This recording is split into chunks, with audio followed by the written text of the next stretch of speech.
Hello everyone, good evening. I hope you all are doing well. So I, Subrat Kumar Swami and the whole Regex team welcome you back to the Bootcamp session 5. Okay, and as you know, this is the last session of this bootcamp. So be with us and let's see what else we can do in this last session. As far of now, we have seen a lot of things. We have implemented a lot of things. Like everything that we discussed, we have actually implemented that. So this was more of a practical way of doing the session, okay? Because we don't believe in only theories, because we want to implement it and show you what exactly should be the preparation for this competitive programming.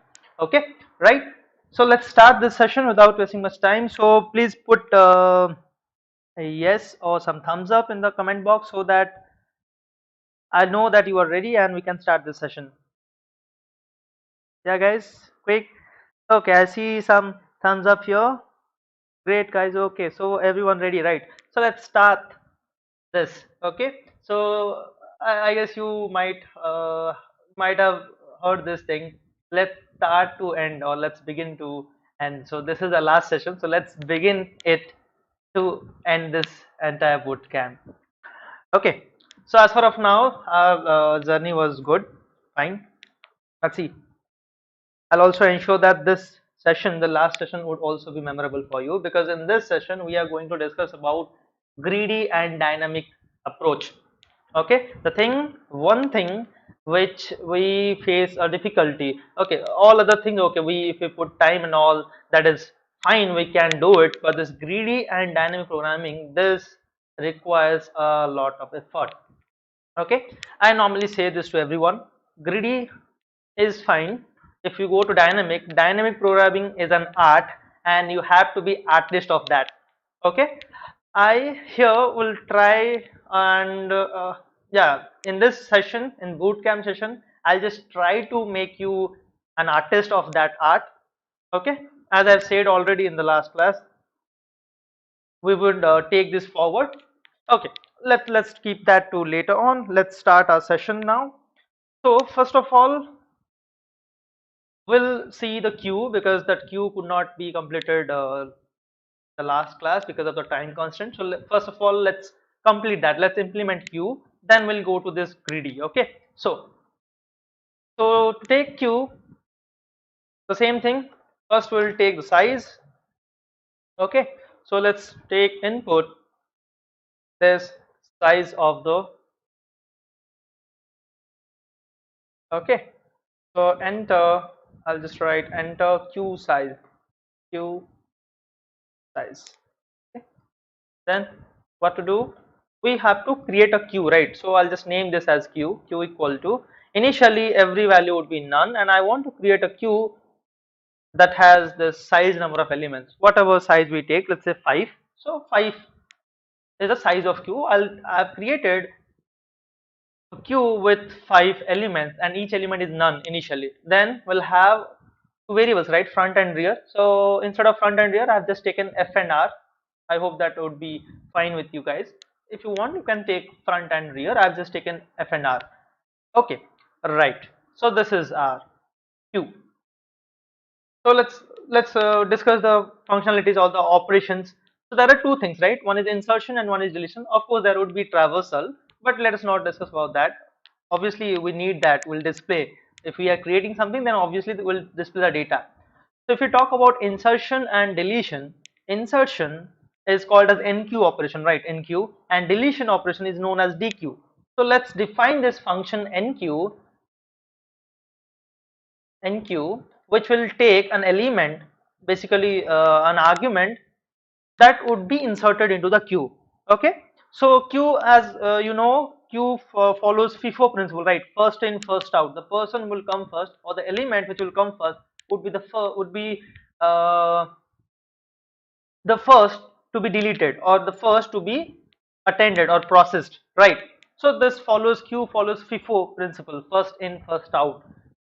And in queue we have two ends, one is front and rear. Insertion would be done at rear end and deletion would be done from front end. That we already know. Let's see how to implement it quickly so that we can go to this dynamic and greedy as soon as possible.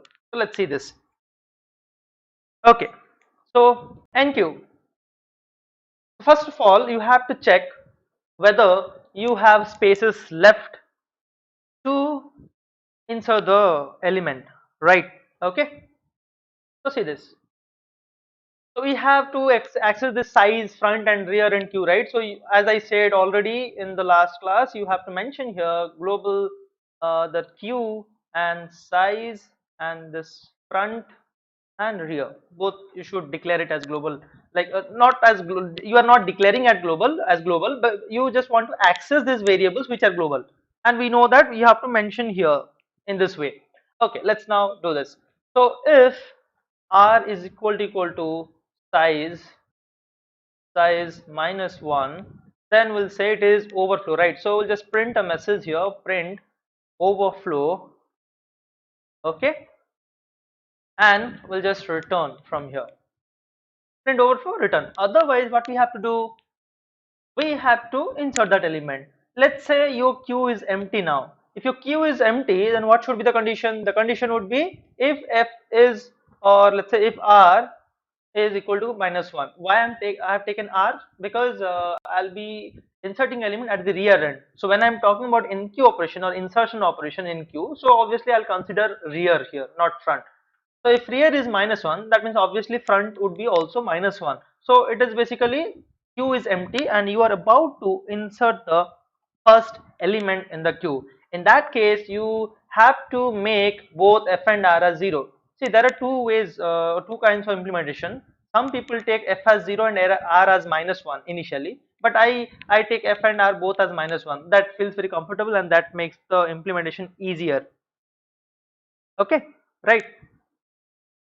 So if r is equal to minus 1, f is, I am making both f and r as 0. Otherwise, if there are more elements, if r is not minus 1, that means there are more elements in the queue, then you can just increment the value of r, and finally in queue of r, you can store that element x. Okay, finally you can just return from the function. So this is the enqueue operation, right? Let's see this, let's check it. So for that we have to define this display function. Okay, right? So display, even in display I'll make this statement, I'll write this statement. So let me copy this and just place it there. Okay, fine. So what to do in display? Same thing, you have to check whether there are elements in the queue or not. So for that I'll check here if front is equal to minus 1. So I'll print queue empty, queue empty. Okay, right? And you can just return from the function. Otherwise what you can do, you can just start a loop which will start from front and it will go till rear. It should go till rear, so you have to place, you have to mention r plus 1 here, because it should be, it is excluded, right, in range. It will go from front to rear. So you can just print everything. So q of I, right, and just place end equal to space. That would be great. Okay, here I'm putting a print statement because after printing all the element I want to break the line. Okay, this will print all the elements of the queue on the same line. After printing all the element I just want to break the line. That is why I am printing one more extra print here. Let's now check whether this enqueue and its display is working or not. So enqueue, I'm calling this function enqueue, and let's say 10, and after this I'll call this display function. If I do this, so it is asking me for the queue size, let's say 5. Okay, it gives me name error. Why name error? It says name queue is not defined. Okay, have I done any mistake on the spelling? I think yes, I have done spelling mistake. So Q U E U E, this should be the spelling, right? Okay, I think now it would work. See, inserted, 10 is inserted. Let's insert some more values here, like this. I'll take this 20. So 5. Yeah, 10, 20 have been pushed. So let us push some more values directly. Okay, I'll just change it to 30. I'll change it to 40.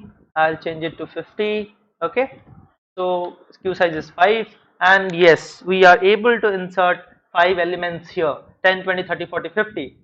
Okay, let's try to enqueue one more element, anything, let's say it's 80.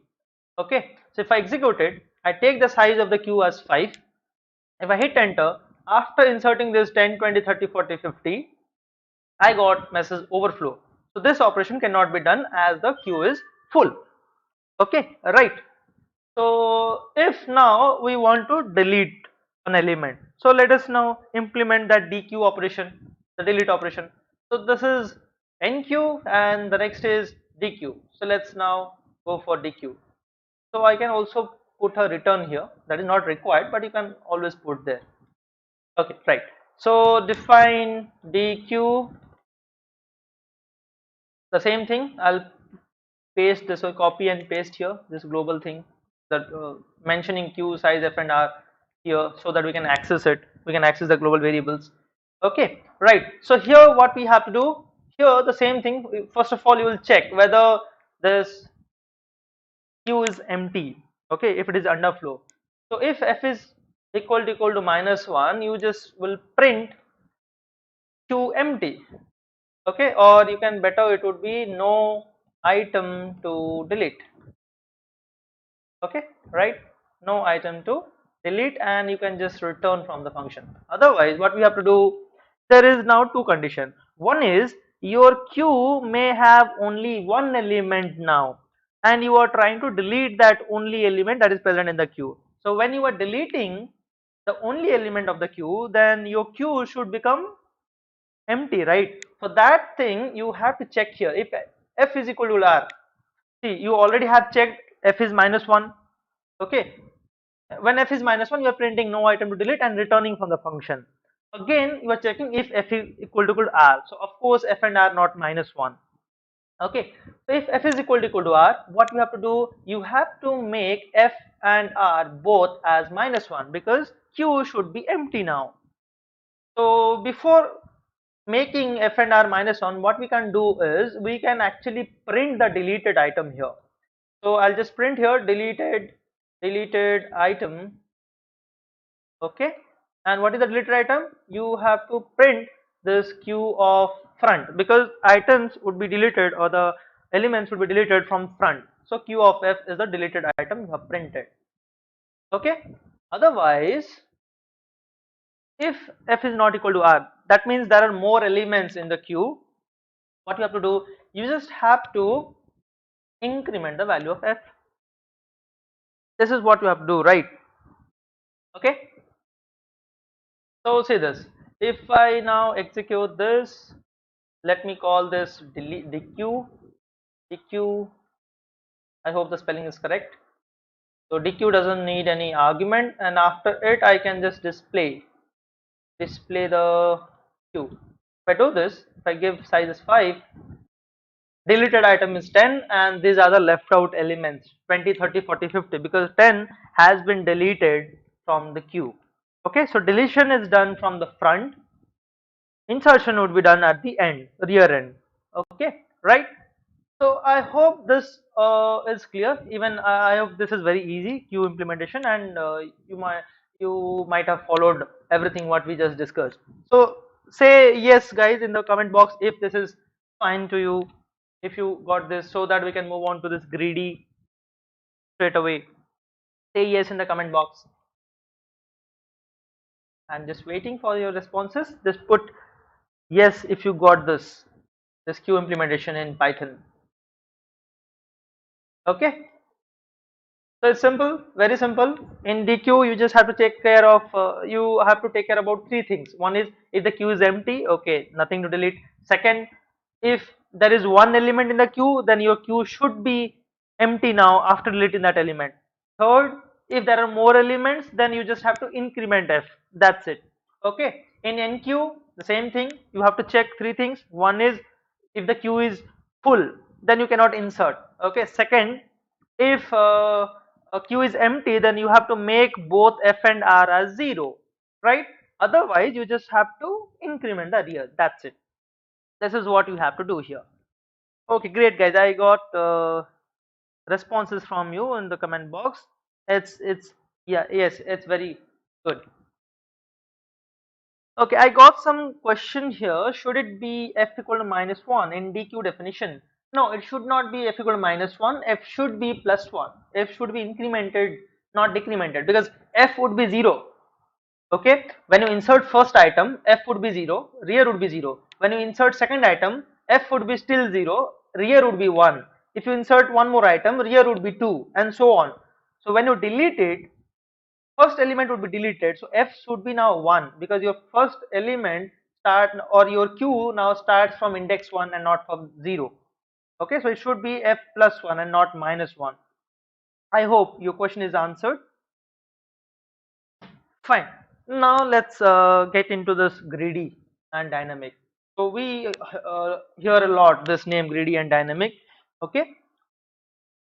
So when this greedy and dynamic are used, when you come across a when you come across an optimization problem, when you come across an optimization problem, we go for this greedy or dynamic based on the situation. Okay, so optimization may be minimizing the cost, maximizing the profit, maximizing the sales, or kind of this one. Okay, this maximize, minimize, optimize. So optimization problem. So for optimization problems, we require greedy and dynamic. So when to apply greedy, when to apply dynamic, these are very tricky. You have to understand, like the more questions you do, the more practice, the more you practice, you will get to know, okay, this is where I have to practice greedy, this okay, apply greedy, or this is where I have to apply dynamic. So let's discuss first greedy. Okay, some problem. As I said already, we have already this is used for optimization problem. So greedy, in greedy approach, what happens? We select on best element, and that differs problem to problem. Best selecting a best element. You have to select best element among the all elements. Okay, right? And that best element that would be different for different problem statement. Let's see one problem. So we'll first do this greedy sorting. Okay, can you name one greedy sorting, guys? Please put your answers in the comment box. Can you name one greedy way of sorting? Just put your answers in the comment box. A sorting technique which follows greedy approach. Just mention one or two examples in the comment box. I hope you can answer this. You already, I hope you know this. What are the greedy approach sorting? Like the sorting techniques which applies or which follows greedy approach. Can I have any answer? I expect some answer from you guys. Just put it in your comment box. What are those sorting techniques which follows this greedy approach? Okay, I think you would take some time. Okay, if anyone can wants to put answer, please put your answer in the comment box, guys. Quick sort, insertion sort. No, quick sort. Okay, quick sort. You can say we are selecting the pivot element, but again, pivot element we like that is not best element. Even we have randomized quick sort.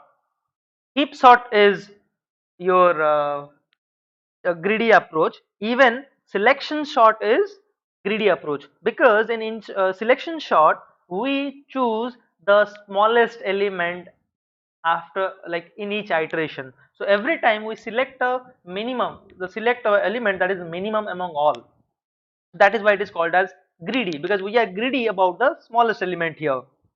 In heap we are worried about the largest element in heap sort. If I talk about max heap, okay, so I'm always worried about, or I'm greedy about the maximum element. I'll pick up the maximum element again always. So that is also greedy approach.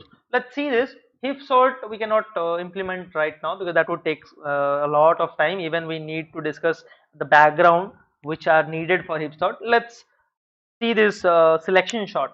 Okay, right? So I have a list, an array you can say. So the elements are 965802. Okay, right? So I'll call this selection sort. I'll call this selection sort by passing this L, and after returning from the selection sort, I'll just print this list L, or array you can say, that should be sorted. So let's define this selection sort. So as we know, we have to select the minimum element in selection sort. So this goes in this way. See this? So a loop, outer loop for I in range will start from 0. So we don't have to mention it because by default it would start from 0, and it should go till length of a minus 1. Means when I'm mentioning here length of a minus 1, it would go till length of minus 2. Okay, one less than the mentioned thing. Then what we have to do? We have to write this nested loop for j in range. For j in range, okay, see this. Here I'll start from I plus 1. I'll tell you why. And it should go till length of a. Because see, I'll pick this element that is stored in I, a of I. That is the you can say current element, and then I'll compare with all other element, like after this current element a of I, after a of I, that means at position I plus 1 and onwards, I'll check if there is like any element less than this. Okay, in simple word, I'll just find the smallest element from the rest of the elements. I'll compare with the first time, I'll compare with this element. Okay, then I'll do the comparison to find out the minimum element here. So here I'll take, first of all I will take this position as I. So position will hold index of the minimum element in each iteration. Okay, so what we have to do, we have to check here if a of j, if current element is less than the element present at POS, and what I said, POS is holding the index of the smallest element. So if I find a new element which is smaller than the current smallest element, then I'll change this POS to j. Now POS will store the value of j. So POS always stores the smaller element. Whenever I find an element that is smaller, okay, that is smaller than the current smallest element, so I'll change this POS to j. Fine. So this would be done. So in this iteration, I'll find the smallest element. That after that, what we have to do, we just have to swap a of I and a of position, because a of I means the first element and a of position means the smallest element. I'll just bring that smallest element to beginning, the first position. So here we'll just write a of I, a of this POS, and we have to swap it. So you'll just write here a of POS and a of I. Okay, this is what we had to do here. Okay, fine. So if I do this, say we are getting 0 to 5 6 8 9, so the array is, or the list is sorted now. So this is how implement selection sort, and every time we are choosing the best element, which is the smallest element. So this is a greedy approach of sorting. Okay, right. I hope this is all clear, selection sort to everyone. So in bubble sort, the sorting is done from right to left. The largest element would be pushed to the right, and that would be the elements would be sorted from right to left. But in selection sort, the elements would be sorted from left to right. Like the smallest element would be put on the left side, the beginning. Okay, and the second smallest element would be put on the second position. You can also change it, guys. Okay, you can also change it. That depends on you. You can just change this part, and you can change the way it is done. It is a generic version, like the classic version. You can also modify if you want to have the greatest element and put on the right side, that you can also do it. Okay, right, in even in bubble sort, if you change the logic, then you can take the smallest element and put on the beginning. That depends on you how you want to implement. Okay, so this is selection sort which uses greedy approach, but this we like this is very common thing, right? Selection sort. So okay, I know this will not appeal you much. This is no fun. Let us now discuss something else, and that something else is job scheduling with deadlines. Okay, so what is this job scheduling? There would be some jobs would be given, or task would be given with certain deadlines, and you have to finish it up within a certain deadline, and if you finish that task within that deadline, you will get some profit. And the task here, and actually the question problem is to maximize the profit. So you have to finish the task within the deadline, because if you do not finish with the deadline, then you will not get profit. You'll get profit only if you finish it within deadline. Okay, and you have to maximize the profit. So you have to select the task or jobs in such a way that it would give maximum profit. So let me tell you the scenario, like the details of the jobs. So let's say you have this J1, J2, J3 and J4, and the deadlines of the jobs are given as 2, 1, 1 and 2. Okay, then profit of each job when you finish it with deadline is given as 6, 8, 5, 10. So it says that if you finish J1 within 2 unit of time, then you'll get profit 6. If you finish J2 within 1 unit of time, you'll get profit 8, and so on. So let's apply this greedy approach here because we have to optimize or maximize. So this is the optimization problem. Let us apply greedy. So when you apply greedy, obviously we'll go for that object, or sorry, we'll go for that job which have the maximum profit. So what we'll do is we'll sort it in descending order. So when you sort it, which is the maximum, right? J2, right? So J2 deadline is 1, then comes, oh, not J2, it's J4. Okay, let's write it. So J4 is 10, right? Profit is 10 and the deadline is 2. Then comes 8, deadline is 1. So it is J4, it is J2 and then J1, right? 6 and 2 is J1. Then finally J3, it is 5 and 1, J3. So in greedy approach, you would go for the highest profit job. That is why I have sorted it in descending order, so that I'll get the first object or first job as which has the maximum profit. So I'll take it. So if you see the deadlines, maximum deadline is 2. So I'll have a what you can say is, in operating system you might have studied this chart. This is a chart, Gantt chart, in which we schedule the jobs, right? So this is kind of same thing. So we'll have this deadline. Okay, so this is 0, this is 1 and this is 2. So first of all you will choose this job with highest profit, right? So you'll put here J4, which will give you profit as 10. Okay, next the next highest profit is J2, that is 8, right? And it should be finished with deadline 1. So you cannot put here J2, because if you put J2 here you will not get any profit, because deadline is 1. You will get profit only when you finish the things within the deadline. So this is discarded, this cannot be taken, so J2 is discarded. Then the next highest is this J1, which gives you profit 6 and deadline is 2. So I can take here J1, that would give me profit 6. Okay, I have taken J1 and I got a profit as 6, so total profit here is 16. Okay, but is that the optimized result? Is the result is maximum? No, this result is not maximum.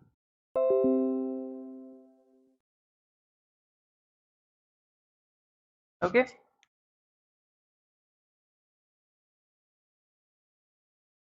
no, okay, fine. So this is how you will have the maximum profit. Like when you get to J2, when you arrange this activities or jobs as J2 and J4, then you will get maximum profit, that is 18. So how we got that? See this. Let me tell you. Let me tell you this. So let me remove this. Excuse me, guys. Okay. So in this problem, what you have to do is to select the first, select the element which has the highest profit, but you try to put it as far as possible. So J4 profit is 10 and the deadline is 2. So you can put J4 before the deadline 2. Okay, you are still getting the profit, and also the time slot 1 is vacant, so you can put. Next time The next highest profit is 8, right? J2, and the deadline is 1. So you have vacant space here within deadline 1. So you can put J2 here, and the total profit would be 8 plus 10, that is 18. So this is the maximum profit. Okay, this is how you have to solve this activity selection problem. Okay, let's discuss one more thing. You might have heard about this already. That is your knapsack. Okay, knapsack problem. Let's see this. And as you know, we'll discuss knapsack, and also we'll see how greedy will fail in the knapsack. Okay, right. So let me just clear it out here. I hope that's clear. So just put yes guys in the comment box if this is clear, this activity selection or job selection, or you can say job sequencing with deadline. Just put up yes in the comment box. Okay, so you, in this problem, what you have to do, you have to select the job which has the highest profit and you put it as far as possible. Like if the deadline is 2, then put J4 before deadline 2, so that this deadline, this time slot 0 to 1 would be vacant. If you put J4 in 0 to 1 time slot, then you cannot pick any job which should be done within the deadline. Okay, you have to here maximize the profit. This is how you can maximize the profit. If you select a job with highest profit and put it as far as possible. So seeing the deadline, if you see deadline is 2, then you should put J4 in time slot 1 to 2, and it is assumed here and would be given in the question that each job will take only 1 unit of time. Okay, fine. So I got your responses guys, so it is all clear, right? Okay, fine then. So let us quickly go to our knapsack, and I hope you're familiar with the problem statement of knapsack. That is, there would be a let's say bag or sack with a certain capacity. Okay, we should capacity.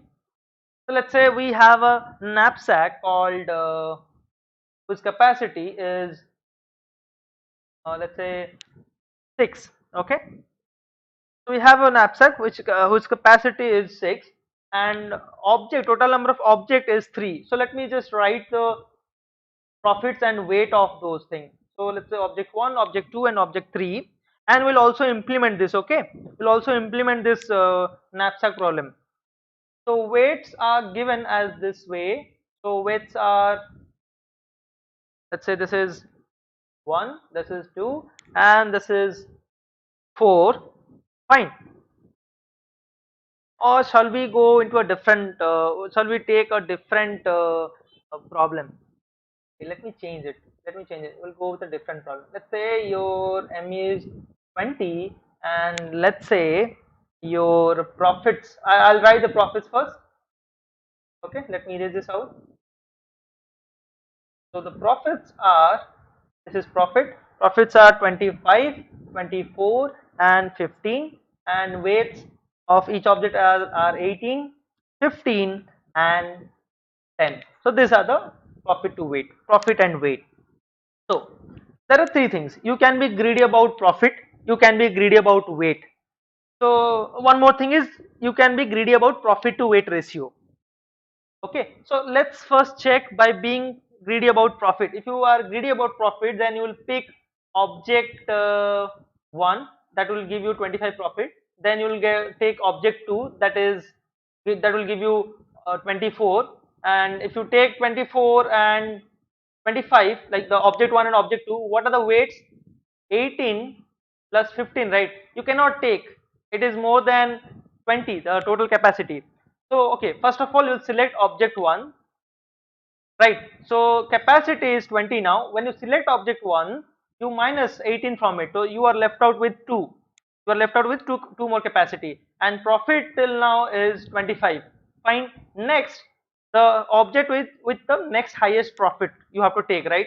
And that is object 2 with profit 24, and the weight is 15, but your left out capacity is 2, so you cannot take entire thing. So you will go for a fraction of that object, because that is why it is called as fractional knapsack. Okay, so if you take only 2 unit of object 2, what would be the profit you will get? Okay, what is the profit you will get? I guess you can answer this. 2 into, to take 15 kg, or yeah, if you keep it simple, if you take 15 kg, you are getting 24 as a profit. If you take 2 kg, then what is the profit? Profit would be 24 by 15, right? So you'll get something here, a kind of you'll get 28.2. If you do this, you will get something around 28.2. The next thing is, you can be greedy about weight. That means you think now is you now think that is, I'll take objects which have less weight so that I can take more number of objects and I'll get more profit.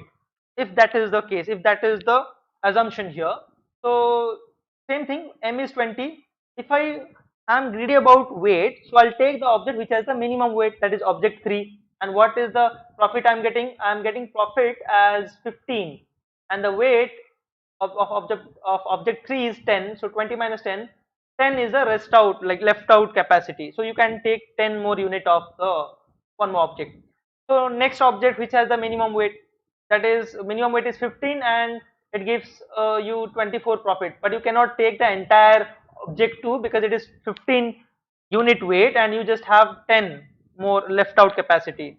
So you can take just 10 kilo, you can say 10 kilo. Okay, we'll just keep it simple.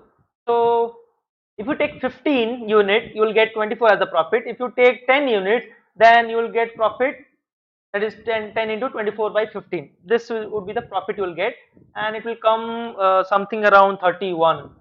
Okay, it will come something around 31 if you calculate. So this is greedy about profit, you got 31, and this is greedy about greedy about weight, you got 31, and this is greedy about profit, you got 28.2. This may differ problem to problem.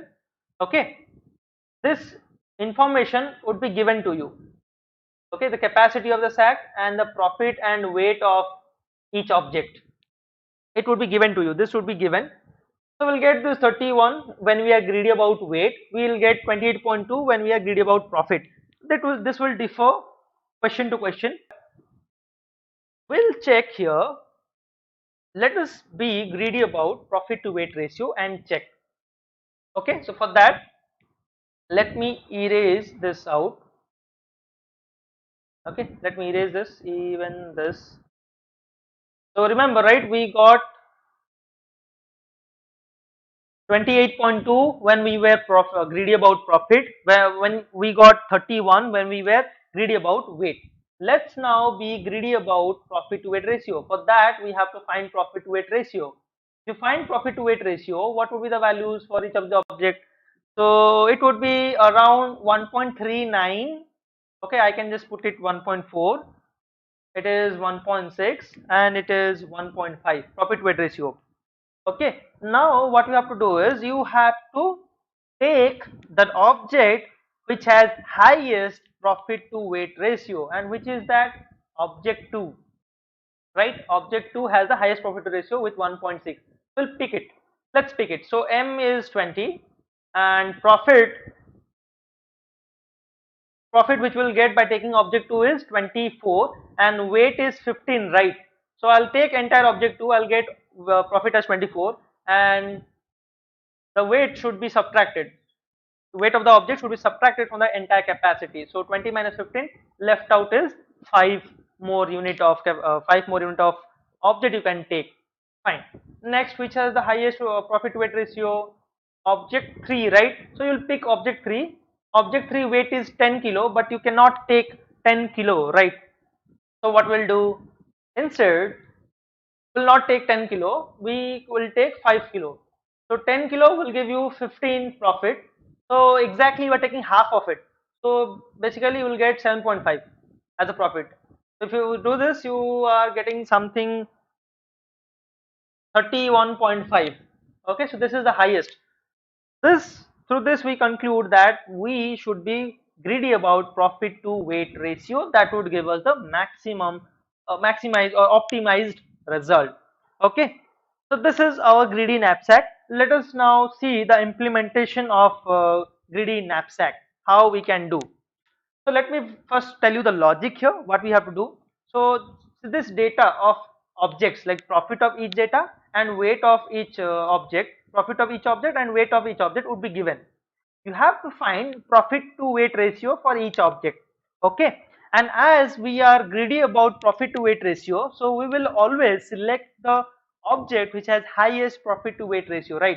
For that reason, what we will do is we will sort this um entire data on the basis of profit to weight ratio in decreasing order or descending order. Fine. Then we'll pick up the first element. We'll pick up the first element. We'll add the what is that? We'll add the profit and we'll decrease the weight, the capacity. We'll do this, right? So this is what we have to do till we reach an object whose weight is greater than the capacity left out. Then finally, after that, we can just add a fraction of the next object that has to be taken if you have capacity. That's it. Let's see. Okay, see, implementing this will take a lot of time, so that is why I have already implemented and kept it here so that I can explain you, because it would take again more time, and within this 1.5 hour in this session we cannot touch this dynamic then. So let's see this. Okay, so what I am doing, I have first taken the number of objects, then I have taken the capacity of the knapsack or sack. Profit initially would be 0.0. Okay, I have taken the input for object weight and profit for each object. Okay, alright, I'll take object profit and weight, profit weight, profit weight, profit weight. So for three object I'll take. Okay, then I'm calculating the profit to weight ratio. See, I'm appending this thing. I'm appending this thing to okay, let me show you the output, then you'll get to know. See, when I take input, this is what I'll take. Let me execute it. So when I take input, enter the number of objects. So I'll take, let's say, 3 objects and enter the capacity. Let's say the same example will take 20. So now I have to take the profit and weight of each object. So what we have taken? We have taken 25. Then we have taken weight of that object is 18. So object 1 over. Then object 2, profit is 24, weight is 15. Then object 3, profit is 15 and weight is 10. If I do this, okay, so this two we have taken input 25 18, 24 15 and 15 10. For each of this sublist, this is not nothing but data of each object. I have 3 objects, that is why I have 3 sublist here. I have calculated this profit to weight ratio. I have calculated this profit to weight ratio by using this loop. Okay, by using this loop. See here, L of I0, I would be initially 0. So you are talking about the first object. Okay, L of I0 means the profit of that object, divided by L of I1, weight of that object, and I'm rounding it up to 2 decimal places. That is optional, you can do or not, that is up to you. So I'm finding the profit to weight ratio of each object and I'm appending that to L of I, means L of 0. So when you append it, L of 0 means this one. Okay, up to this you have taken input, so this value would be appended to this sublist. Okay, so now you have data for profit, weight and profit to weight ratio of each object. Now your task is to sort them on the basis of descending order of the profit to weight ratio. So to do that, I have used this sorted, built-in function sorted. Okay, key I have taken this because I want to sort it in terms of profit to weight ratio that is present at index 2 of each sublist. Okay, and I want to sort it in reverse order. So reverse equal to true. I want it in descending order, right? I want the first element should have the maximum profit to weight ratio. So after that, I'm just printing this so that you would get this output actually after sorting C. So this has the highest profit weight ratio, then 1.5, then 1.39. So entire thing has been sorted as per the profit to weight ratio. Okay, now this is our logic part. This is fine. We have just created the data to work on. Now let us see how to do this. So initially I would be 0. I'm going, I'm running this loop till n, okay, I equal to 0, I less than n, because I have total 3 objects, right? Total 3 objects, so I will start from 0 to 2. For each object, I'm checking if capacity of the knapsack is still greater than 0, and if the weight of that object is less than equal to m. That means I can take that object. If capacity permits us, the weight of this object is less than the capacity available, so I can take that object. So if I'm taking that, I'll get its profit. Li of 0 is the profit, I'm adding it to profit, and I'm decreasing the capacity by the weight of the object, and then I'm increasing I, because next time I'll be checking for the next object. Okay, next object in the list is the object which has the next highest profit to weight ratio. So this process would be carried out till you get an object whose weight would be like not less than or equal to m. So in our problem, so when you first take this 15 first object, which has weight as 15, so you got this profit 24. In the next iteration, this object weight is 10, right? So you cannot take this, so your loop will end here. When your loop is ending, then you are breaking it, okay? Else break, we have written else break. So after the loop ends, if there is still some capacity, then you have to take that much amount of that object. So profit plus m into profit by weight, that is the total profit which we will get, and the answer here is 31.5. That is what we calculated already. Okay, so this is how this greedy knapsack is implemented, guys. Okay, if I have time, I would have time, then I would have implemented it, typed everything. As we are running sort of time and there is a time constraint, so I have already implemented and kept it here. Okay, I just worked it like the last night and I've just kept it here. Okay, fine. So I hope this is all clear. Please put yes in the comment box if this is clear, guys. I'm hoping for a good response in this greedy knapsack. Just put yes in the comment box if you got this, you understood this. Yeah, guys, please. Yes, got it right, everyone. Yeah, I'm yet to receive some responses from your side, guys. Okay, okay, fine, fine, great, guys, great. Okay, I got your responses. So one more thing, guys. I like not I basically we have received some queries regarding the program which I introduced yesterday. Like some people are asking whether it would be only conceptual and whether we will not get any programming, this programming thing. I have already said that, guys, that is a like mixture of both concept and programming.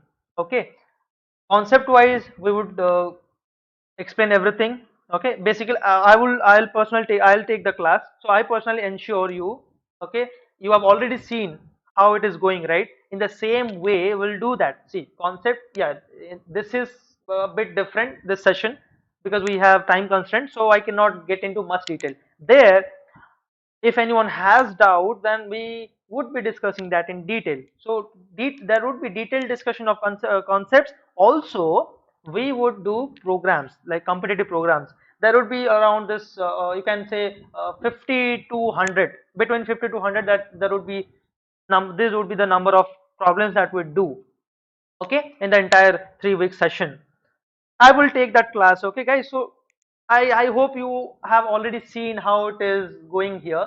So here I'm not able to explain much because of the time constraint. Obviously, there we would do. So it is not like the people who know the concept, they will not get the programming thing, practical thing, or you will not get to apply the hands-on. There would be plenty of hands-on. Also, those who are facing some difficulty with the concept, that would also be cleared out there. Okay, right? And one more thing, guys, that I want to say here is, see, if those who all are actually interested and are registering that for that, if you are performing well, see, you will have test and assignment and everything, right? So if you perform well there is also a provision that regex provides, internship that can be internal or external in any MNC. Okay, also we will also like give you assistance for placement. Okay, we may refer to some company. That would depend on your performance. Okay, on our side we'll support you, we'll give everything that is possible, we'll help you out. Even in your coding platforms, you we will try to do some problems in your from your CodeChef, HackRank. Okay, right, we'll also do some problems there. So yeah, of course, certificate is that is the, that you should not ask, that you will get anyway. Okay, certificate would be mandatory thing, that is compulsory. Okay, you'll get it. So will we have all such provisions for you, and I've already shown you the content, right? What we would be discussing. Like it will start with basic. It will contain the basic things, the concept, and also the higher end things of data structure with concept, and with concept will also implement. I guess you might have seen. See, we are implementing here greedy. So I have like we have more lot of question that has been asked in many companies, cloud-based companies. In the stack topic, we have done one question, right? That was asked by Amazon. So we'll also do company-based questions. We'll solve that. I'm trying as much as as possible to implement those things what I explain here. Okay, depending on time constant. That is why I'm saying, if anyone is interested, if you are interested, and you should actually, because if you are interested, you are here because you are interested for competitive programming, you should actually register there, you should register there, and it would be really very fruitful to you guys. Okay, I hope your queries regarding all that thing have been done, like I've cleared out. I hope that if you still have any query, you can register there and we'll get back to you. Okay, right?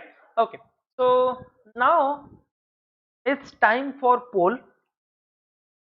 It's time for poll. So we'll share the poll link. You can attempt the poll. Okay, after that what we will do is we will again continue our session with dynamic. So be quick guys, we'll just have 5 minutes.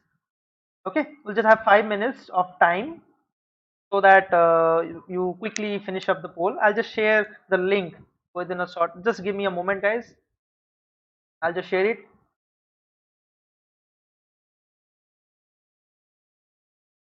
Give me a moment. Okay, I hope I have addressed your queries regarding the program. And yes, I want to insist one more thing. See, guys, if you are willing to do it, so you can do it before tomorrow, like on or before 9th of July, that is tomorrow. You would get a 10% off, and the price is very nominal, right? It is only 999. We're getting all these things, everything like placement assistance and all, only with 999. Okay, right? Okay, fine. And also, yeah, I forgot to mention, you will get 10% off if you register, complete the registration by 9th. Your registration would be completed only if you do like when your payment is done. Fine. Okay. So I'm just sharing the poll link, guys. Get into the poll and get on the poll, and you can just go there and submit. I'm sharing once again. Okay. Just a moment, guys. I'm not able to share the poll link. Why? Let me check it. Let me check it. Let me check it.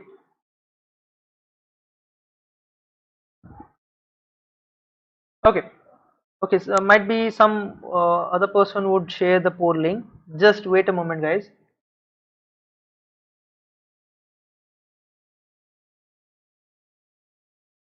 One of our team member will share the poll link. Yeah, you'll get certificates within 2 to 3 days, guys. Don't worry about that. See, I see you are very curious about getting certificate. Do not go run after certificates, run after skills. Because see, when you know skills, you can get n number of certificate, and you can get into n number of places. See, I know many of you are interested about data science, machine learning and all, but programming, this competitive programming is a basic thing. If you don't know it, then you are actually skipping a step, and you will halt at one place because of this. So you should be good at this competitive programming, that will take you everywhere. After that you can go like to anything you want. Even that would help in your data science machine learning even. Okay, just a moment, guys. I'm trying to share the poll link, but I don't know. It is not allowing me to share the link. So I have just asked one more. One of my team member. They'll fix it. They'll share the link in a moment. Just give me a moment.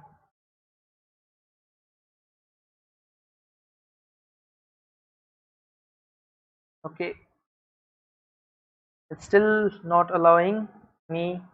If I show you the link, can you type it, guys? Because it's not allowing me. Actually, this is the link. No, no, not this, not this. Sorry, not that.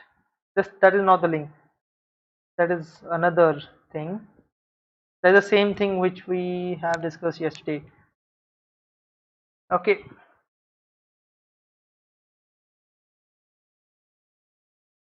just a moment, guys. I'm facing some issues. I don't know why I'm not able to share the poll link. It says remove the link. I've asked one of my team member. They'll be sharing the poll link.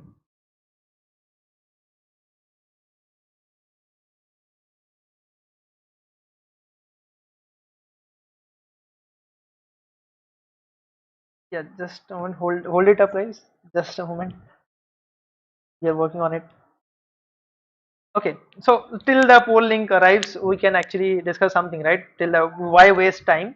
So it will just take two more 5 minutes, I think. So let us now discuss till that point. I'll say what are the loopholes in greedy.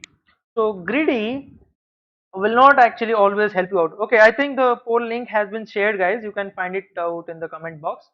Okay, find it out in the comment box. Poll link has been shared. Poll link has been shared. You can find it out in the comment box. Start answering.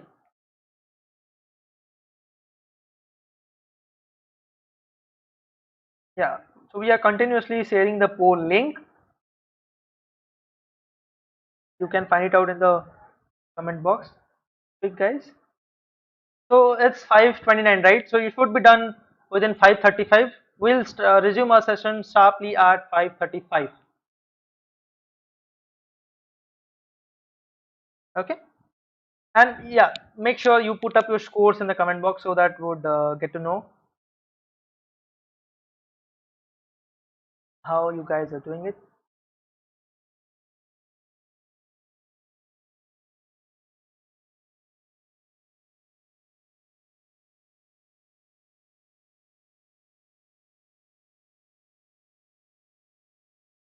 Okay, guys, get to the poll. Get to the poll, everyone.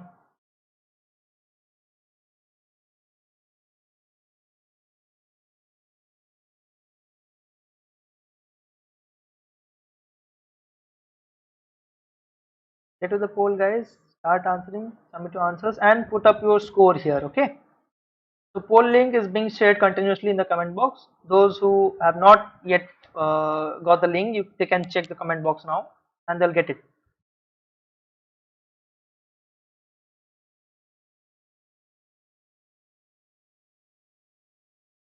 I have some good questions about actually in dynamic. We'll discuss that. And dynamic is really very important, guys. You have to learn the technique actually.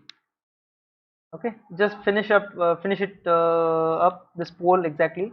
Then we will discuss about this dynamic thing. Okay.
Yeah, I got see some scores and they're great scores, five and fives and five. So many fives are flying around today. Great guys, you're doing great. And I see some threes also. Even that is fine. No issue. You can still improve yourself. Okay, fine. Guy, okay. Others, please do it.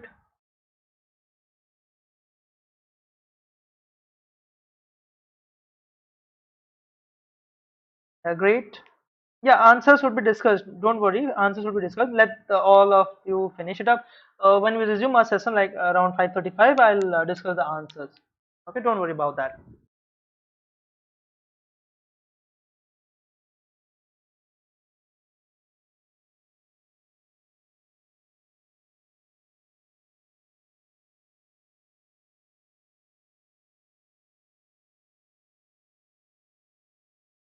Yeah, I see some people are putting is in all the five poll test. They got 5 out of 5.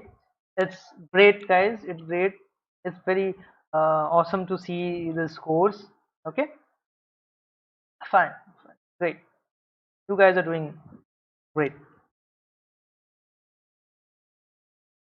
Okay, so thus also complete this poll quickly.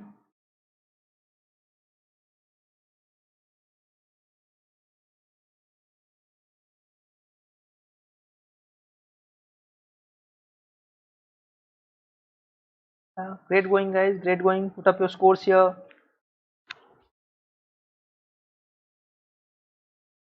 Okay, so many fives today. Great, great, guys.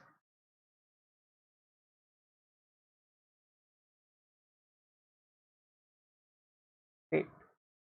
Yeah, I see lots of five and fours today. It's very like it feels very good to see this.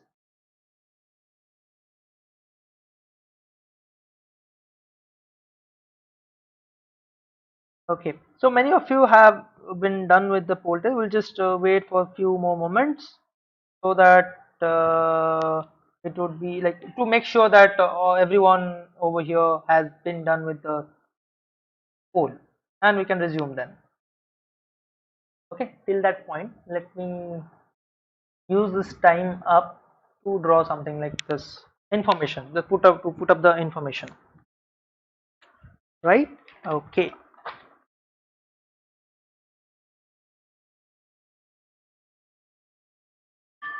so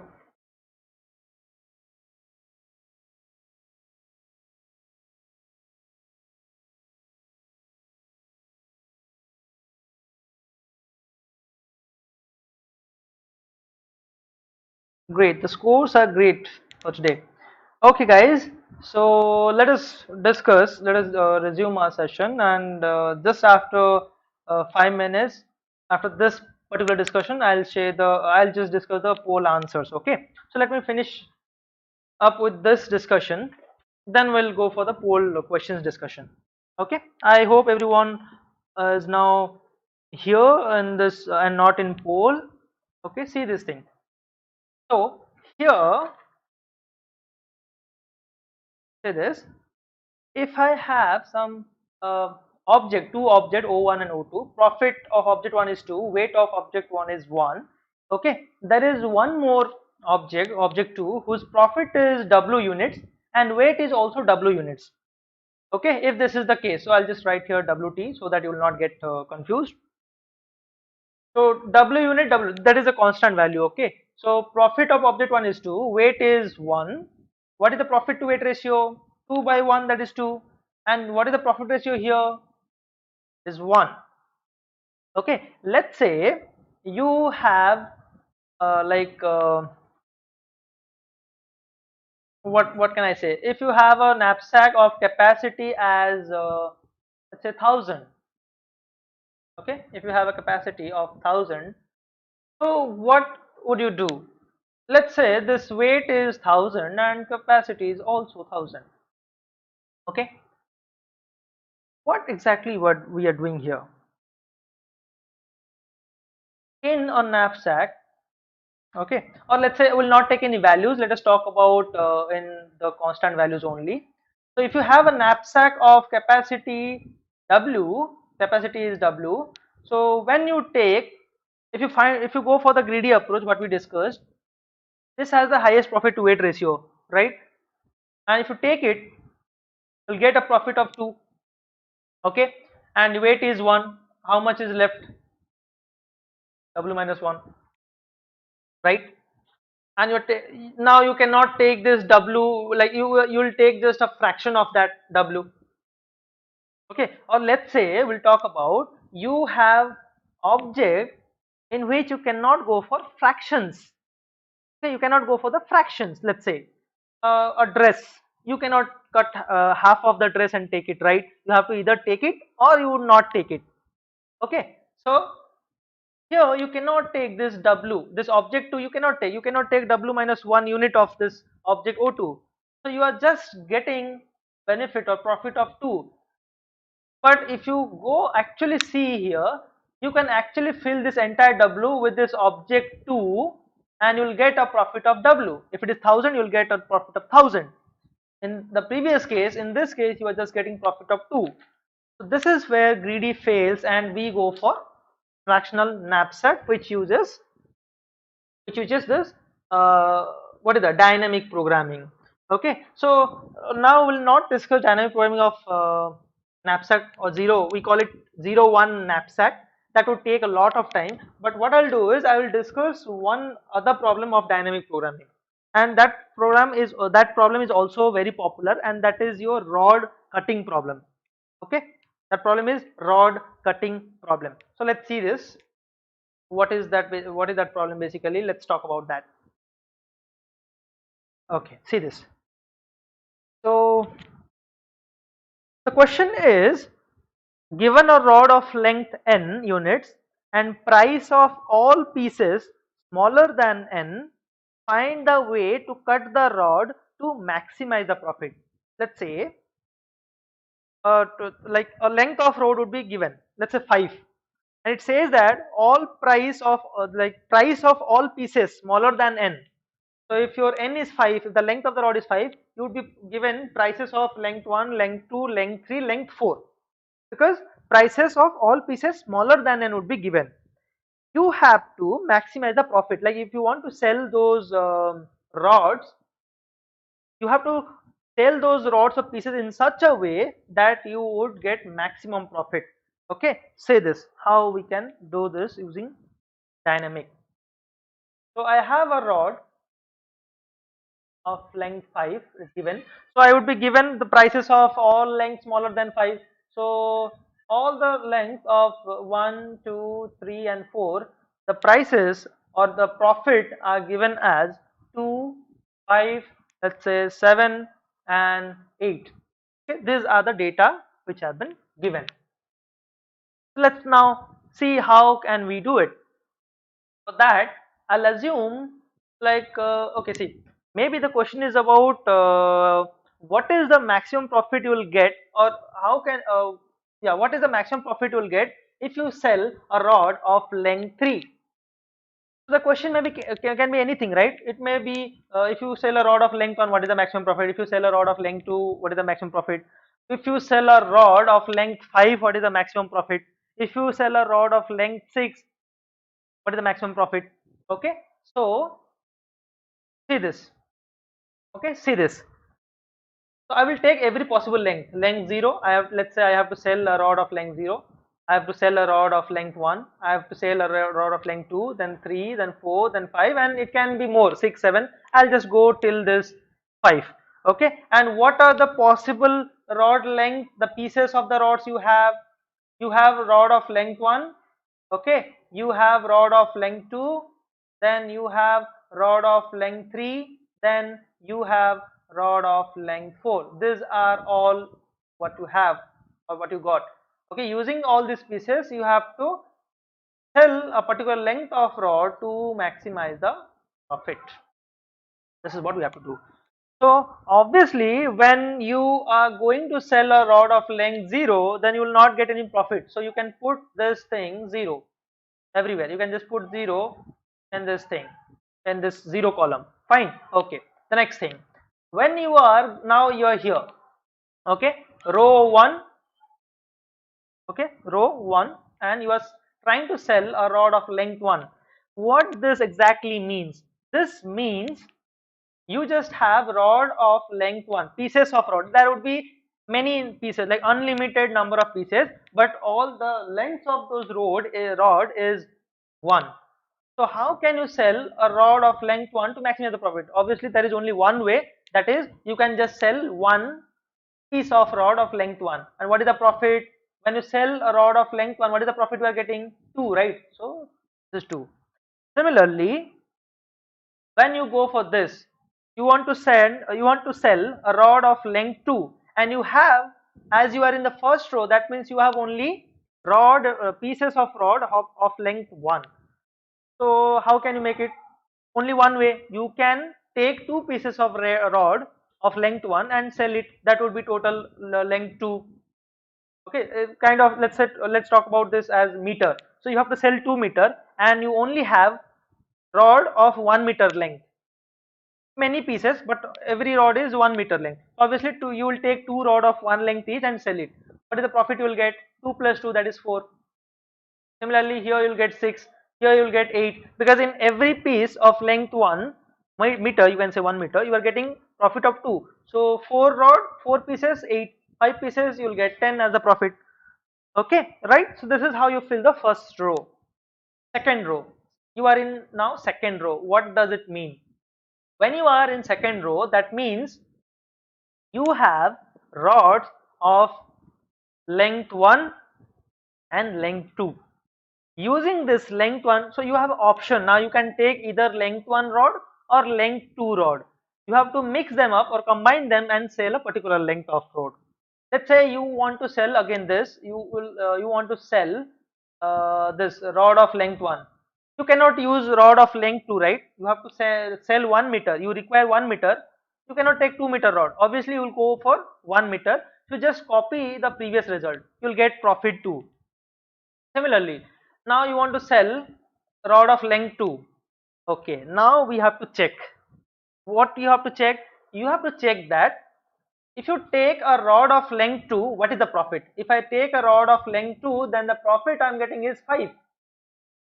Okay, previous profit was 4. When I take rods of length 1, if I take that, I am getting profit 4. But if I take a rod of length 2 directly, then I am getting 5 as a profit. Which is maximum? 5 is maximum. So I will take 5. So now maximum profit is 5. Then now you are at here, you want to sell a rod of length 3. So here many options are there, right? You can sell rod of length 1 each, or you can go for rod of length 2, one rod of length 2 and one rod of length 1. So there are two ways. So we have to check which one will give you maximum profit. So let's see this. Let's check by taking this rod of length 2. If I take rod of length 2, what is the profit I'll get? I'll get profit 5 plus how much more I have to take? See, from 3 meters I have already taken 2 meter length. Left out 1 meter. For 1 meter, what is the profit? For 1 meter, what is the profit? Profit is 2. We have already written here. See, the profit already we have written. We have written already for length 1, what is the profit we have taken? That is 2. So I can just write here, this is nothing but, this is 5 plus 2, that is 7. Okay, so 7 would be the maximum profit here, right? Next, now here, now we'll talk about, now we want to sell rod of length 4. So there are various options. First of all, we'll check by taking this length of rod 2. So if I take length of rod 2, what is the profit I'm getting? Okay, first of all I'll get 5 as profit, and what is the left out length of rod I have to take? So total I have to take 4 meter. I have already taken 2 meter. So I have to make 2 more meter. Okay. So for 2 meter I have already put this profit right here. I already have the maximum profit here. If I want to have 2 meter. So I'll just use that same thing. So here it is 5 plus 5, that is 10. Okay. So 10 is the profit here, maximum profit. So what you are doing in dynamic programming, what we are doing, what you understood till now, we are actually using the previous result. That is why it is called as dynamic programming. It will memorize the result and it will use this result in future. Okay, and this approach is called as bottom up approach. There are two approaches, one is top down and one is bottom up approach. This is actually bottom up approach because you are finding, we are calculating or we are finding the lowest value, smaller value, okay, from bottom, and we are using that bottom values or lower values to build the upper values. That is why it is called as bottom up approach. Okay, similarly, let us now discuss about this length 5. Now if you want to sell a rod of length 5, then what can be done? So first of all, if I take a rod of length 2, I'll check. If I take a rod of length 2, I'll get a profit of 5. Then what is the rest out rod I want to take? So from 5 meter, I've already taken 2 meter. So I have to make more 3 meters. So what is 3 meter maximum profit in 3 meter? I have already stored it here, right? 7. So 7 plus 5 is 12, and 12 is maximum, like greater than the previous value. So I will go with 12. So 12 is the maximum value. Every time you have to like check. Every time you have to check which one is maximum. Previous value is maximum or current value. You have to check the maximum because the question is about maximize the profit. Okay, now here we are at this level at third row. You are in third row, that means you have now pieces of rod of length 1, 2 and 3. You can take any of them. Okay, let me clear out this area so that for the next set of questions we may use it. Okay, fine. See, okay. So now we are talking about this. Okay, see this. Now we will talk about this. This is length 1 again. You cannot take a rod of length 3 to sell a rod of length 1, right? So we'll just go with previous value. So 2. Previous value is 2. Okay, right.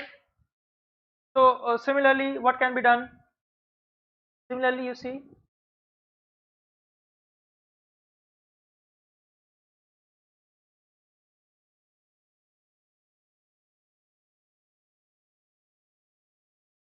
okay. So see this. So 2, okay. So the previous will go with the previous value. Similarly, when you talk about this length 2, you cannot take a rod of length 3, right? So you'll just go with the previous maximum, that is 5, the top value. So you'll just write 5. Now we are here with the length 3. Now we can take a rod of length 3, right? So let us check by taking rod of length 3. If I take a rod of length 3, okay, if I take a rod of length 3, what is the profit I'm getting? 7, right? I get 7 profit. What is the previous value? Oh, it is also 7. So I can go with anything. I can go with the previous combination or I can take this combination. That is fine because it is giving us the same thing. Okay, coming to the next, you have now to sell a rod of length 4. So same thing, we'll check by taking rod of length 3. So it's 7 plus what is the rest out length we have to make from 4 meter. We have already taken 3 meter. That is 7 plus P of 1. So for length 1, we already have the maximum value stored here. We'll just use that. So it is 7 plus 2. It is 7 plus 2, that is 9. You are getting 9. Which is maximum, 9 or the previous value? Previous value is 10, right? So previous value is maximum, so you will go with previous combination, not this one. So you'll write 10. 10 is the maximum here. Okay, not, you'll not put 9 here, you'll go with 10.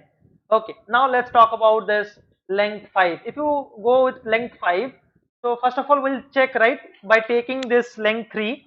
By taking length 3, I'll get profit at 7. Then what is the rest out length I have to make? That is nothing but 5 minus 3. So what more I have to make? 2 more meters of rod I have to make, and I already have the profit stored for length 2. That is 7 plus 5. 7 plus 5, it is 12. So previous value is also 12 and new value is also 12. So anything you can write. So I'll go with 12. Okay. So anything you can go with. Okay, the last row. Now we are at the end of this. So to say it, we are at the end game. Okay. So length 4. Length 1 we cannot take, just copy the previous value. Length 2 we cannot take, just copy the previous value. Length 3 we cannot take, just copy the previous value. Length 4 we can take. Let us check in which we are getting maximum profit. So if I take rod of length 4, what is the profit I am getting? 8. If I take one rod of length 4, I am getting profit 8. What is the previous value? 10. So I'll go with previous value 10. Similarly, this 5. If I take rod of length 5, rod of length 4 to make length rod, like rod of length 5, what is the profit you are getting? First you will get 8 for taking rod of length 4. Then the left out, you are left out with one more meter you have to make. What is the profit? We have already stored, right? It is 2. So you'll get 8 plus 2, that is 10. But previous value is 12. Now you are getting 10. You'll go with previous value, that is 12. Okay. So final result or the maximum profit you can make is 12. This is nothing but this box. Okay. The last box value would give you the maximum profit here. Okay. This doesn't end here actually. In interviews they may ask you actually to fill this table, and they may ask you, okay, which combination maximum profit is 12, that is fine, but which combination have we taken here? So see this, how can you know that? So start from this box 12. See from left or top, from where you have come. Okay, from left you have not come. 12, and see upper value is same. 12 and 12 are same, so obviously you have come from upper half, so you'll go towards up. Okay, then again, so 12 left side is 10, upside is 12, so you have come from like top, so you'll go to top, so now you are here. Okay, upside 10, upside is 10, but your value is 12, so obviously you have not come from top, you have actually come from left side. So that means we have taken a rod of length 2 for sure. If you take rod of length 2, what is the profit you are getting? 5, right? So you have to subtract this 5 from this 12, because this is the total profit 12 you got. From 12, if you now remove this rod of length 2, because now you are sure that length 2 rod will give you profit 5. So 12 minus 5 is 7, so you will reach here. Again 7, top value, upside it is 6, left side, so you have not come from top, you have come from left side, so again one more rod of length 2 has been taken. Okay, right. So what is that? So you have to again subtract 5 more things, so you will come here. Now left out 2, upper side is 2, so you will come here.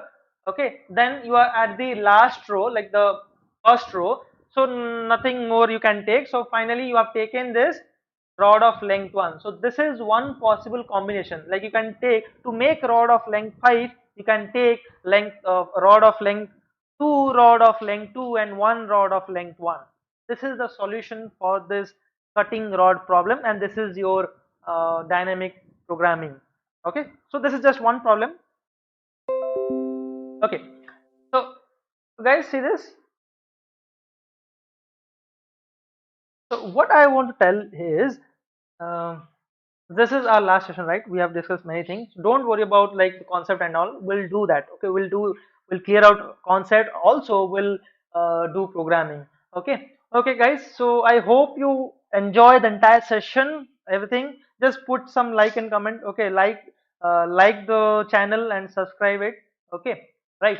And I hope you enjoyed the entire session of bootcamp. I wanted to give more to you, but as the time is a constraint, so we could not do much, but as far as possible we could do it. So guys, okay then guys, so take care, all of you, do best, keep practicing, and I hope would meet in the program, okay, in the class that we are going to start. I hope every one of you who attended this boot camp will meet there, and we will do some more things. Whatever we have discussed here, we will take this to our next level, guys. Okay, so okay guys, so fine then, I, Subrat was fine, and this entire Regex team. So call this bootcamp session to an end. Okay, I hope you enjoyed and you got a lot of learning from it. Thank you guys. Keep practicing, keep learning. Okay, thanks. And yes, thank you everyone for giving me or giving